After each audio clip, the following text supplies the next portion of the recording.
All right, hopefully you're doing okay with some of this factoring. Today's focus is just factor, and then use factoring to solve. So I am going to go through and just do a few of these, and then I'll post kind of the ones that I do as the partial key. So just to review really quick, steps to factoring, I guess I'm not even going to write that, but if we were to look at, let's say, like step number 1, just remember, if you look at your flow chart, the very first thing that we always do, right, is factor out the GCF. So if you can, factor out the greatest common factor. Sometimes that's all you can do, and then you're done. Step number 2, right, is to keep factoring if you can. And if you can, then you're going to like factor the trinomial or difference of squares, if it's a difference of squares. So then it would look like GCF, and then you factored that part a little bit more.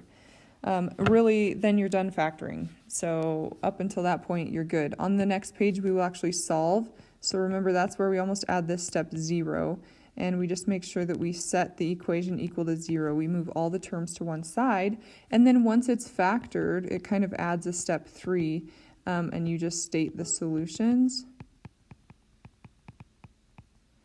So when you state the solutions, it would be like your x equals and x equals. Okay. So essentially those are the steps, and we just want to make sure that we're super comfortable with it. So we practice factoring on the numbers 1 through, it looks like down to 12, just practicing factoring. So let's just start with our first one. Again, notice this one doesn't have a number out in front. There's no greatest common factor, so we just pull this one apart. X squared breaks down into x and x. We look for factors of 5 that are going to add because everything's positive to the 6. So factors of 5 would be 1 and 5, and that's it. So 1 and 5, everything's positive, and we are done factoring that. Again, we could check our answer. If you wanted to, we'd get x squared. We'd get 5x plus 1x, which is 6x, and then 1 times 5 is 5. Okay, maybe let's just move down. Number 3 is a factor by grouping, right? There's 4 terms here. We can't combine any of them, so we group the first 2 together, and we say, what divides out of 56x cubed plus 21x squared? Well, a 7 divides out of both of those, and it looks like an x squared. So we pull the 7x squared out to the front. 56 divided by 7 is 8, so we have 8x, and 21 divided by 7 is 3, and those x squareds cancel on that one. Then we look at the next part, and 16x and 6, those are both divisible by 2. So we're going to pull a 2 out front of this group, and then we divide that 2 into the 16x and get 8x, and the 2 into the 6 and get 3. Again, notice, right, we have that 8x plus 3, which is common. So 8x plus 3 gets to be one of the factors, and then the leftover, the 7x squared and the 2, get to go in as the other factor. And then there's no difference of squares or anything, so we are actually done. Let's look at number 4. So number 4, again, we look for a greatest common factor. 2, 5, and 42, nothing divides out of those. So instead, we know that we're just going to break this down and factor it.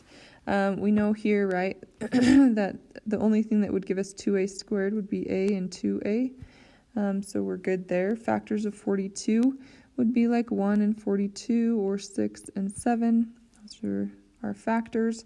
And then we just need them to combine so that when we have the outside and inside, there's a difference. And I say difference because that's a subtraction sign, right? They need to have a difference of a positive 5.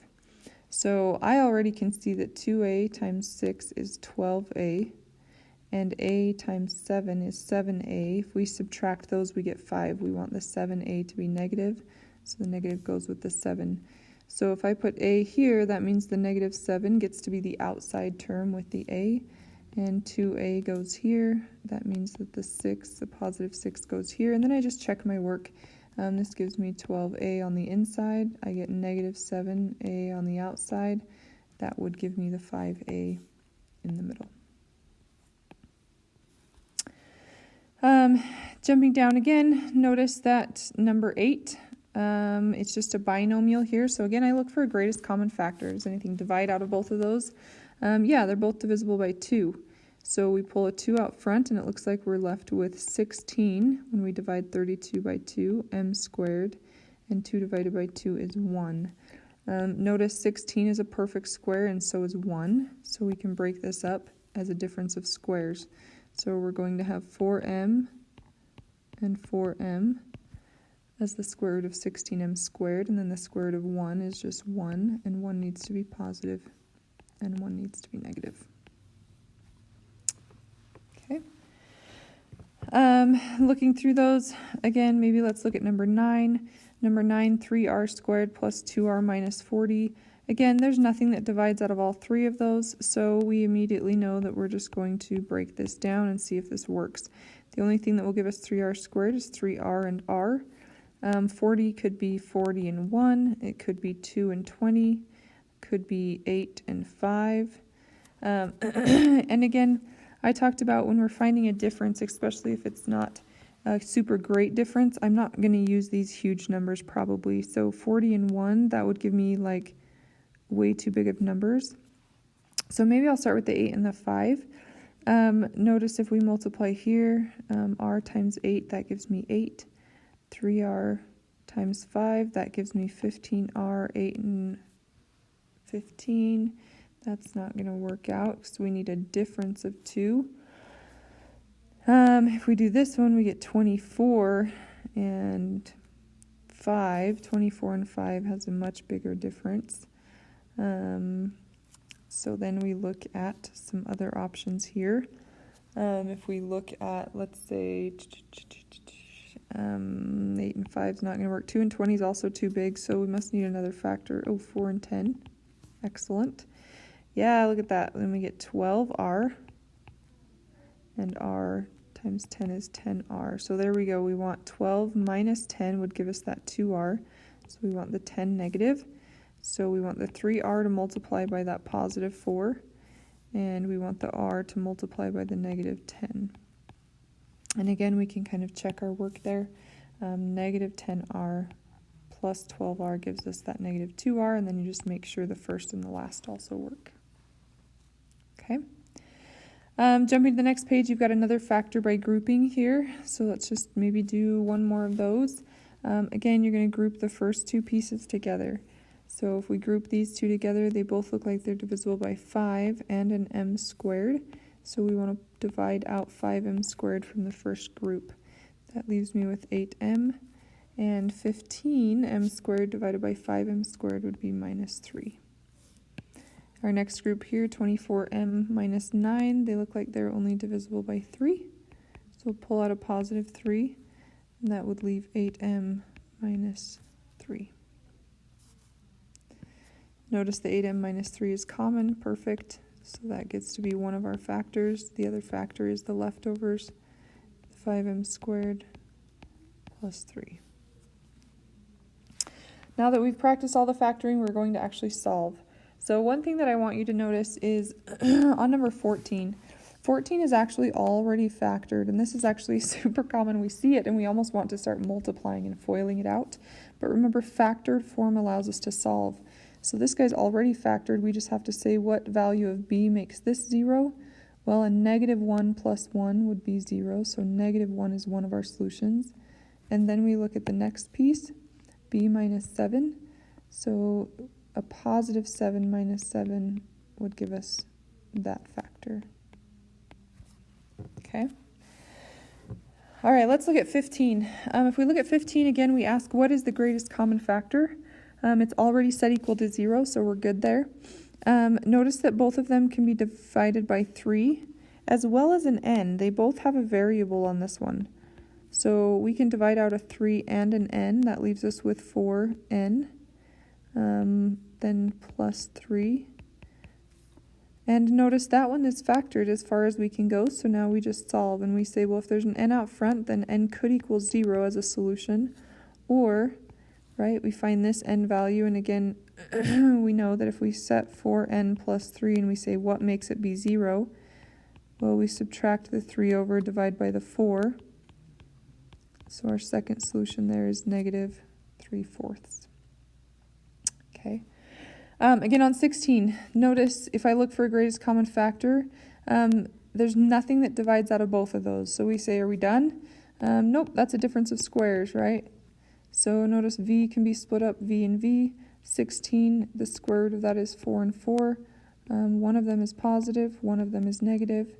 That means they're solutions. We've got v could be -4 or v could be a +4.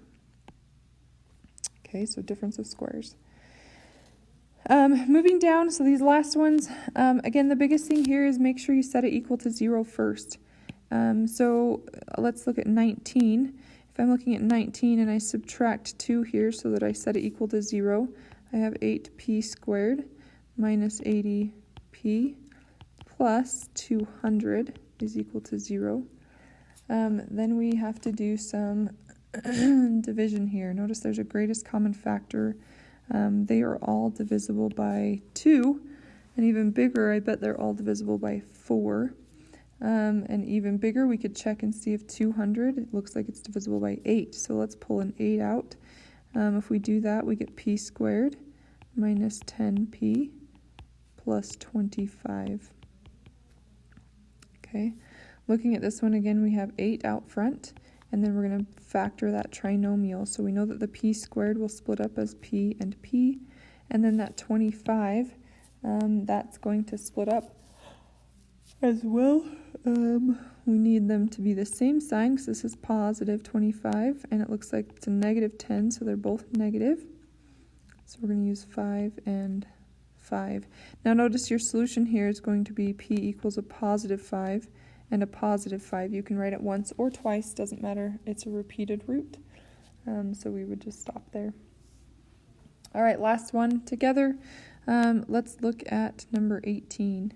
So 18, again, it's equal to -4. So in order to factor and solve, we want to add 4. So we make it equal to 0 first. Then we have 12n squared plus 18n minus 120. And that's equal to 0. Again, notice that all of these are divisible by at least 2. So we could start by dividing them by 2. We get 6n squared. Divide 18n by 2, we get 9n. And then -120 divided by 2 is -60. Looking at that, notice that all of those numbers are still divisible by 3. So if it's divisible by 2 and 3, that is actually divisible by 6. So I'm going to go back and I'm going to divide out a bigger number. So 6 can come out of all of them. So we'll divide out 6 and we get 2n squared.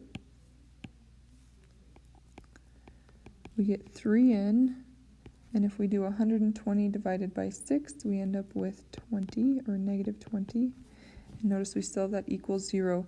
So now there's no longer a greatest common factor in there. We want to make sure that we get the biggest one out, and we can go ahead and factor this. I should probably give myself some space here. I'm going to write it over here. So remember the 2n squared would be like 2n times n. We know that those are the only things that could give us that. The 20 could be like 4 and 5, or 2 and 10, or 1 and 20. And we need them to have combined so that we have a difference, right, negative of that middle term that's a 3. So let's see if we can figure this out. We want them to have a difference of 3. Let's look at 2 and 4. We get 8n. N and 5. We get 5n. There we go. So we go 8n minus 5n. So we slide that negative back with the 5. And then we put them into our parentheses. So we want the 2n to multiply by the 4. So maybe they get to be the outside terms. And then we want the n multiplied by that -5. So they can be the inside terms. So once you've factored, again, you're going to go ahead and identify the solution. So we're going to have 5 halves for this piece and a -4 for this piece. Again, if you're still having a hard time factoring, I posted a video to the 2.6 that said if you had a hard time that you could go through and use the method we used in the regular Math 2 class. It's also in your guided notes book as Math 2. I'll show you really quick kind of just how it works. If you already are great with the other method, just ignore this little piece right here. You are welcome to stop the video and continue on your worksheet. That's what I'm going to do. Again, this method right here is called bottoms up. So if you're still struggling with it, this is how it works. You take the front number and you kind of move it out of the way, because we're really good at factoring, just not when we have to consider that front number. So when you move it out of the way, and by move it out of the way, I mean multiply it to the back. So 2 times negative 20 is negative 40. Once you have it in the back, now this one looks pretty easy to factor. We just split up the n and an n, and then we consider the factors of 40, again, that have a difference of 3. So that allows us to find that 8 and 5 just a little bit quicker, and we know that it's 8 minus 5. Now the only thing with this is you're not done. Because you multiplied that 2 all the way to the back, you do have to divide it back out. So once you have your factors, you do need to divide it here. So we would have n plus 8 divided by 2 is 4. And then notice we have n minus 5 halves. We call this bottoms up method because the bottom sneaks up right in front of the n. So that would be like 2n minus 5. Again, it works really, really well, and it makes it simpler as far as finding those factors. However, you have to make sure that you divide back out the whatever number you multiplied in. And then notice right there, we get the same thing as we would have gotten factoring it the other way. So you can try it that way. Again, there's more of those in your notes. Also on the flowchart page, there's an example of that bottoms up method. Okay, good luck. And good luck on your quiz. You're going to take a quiz today.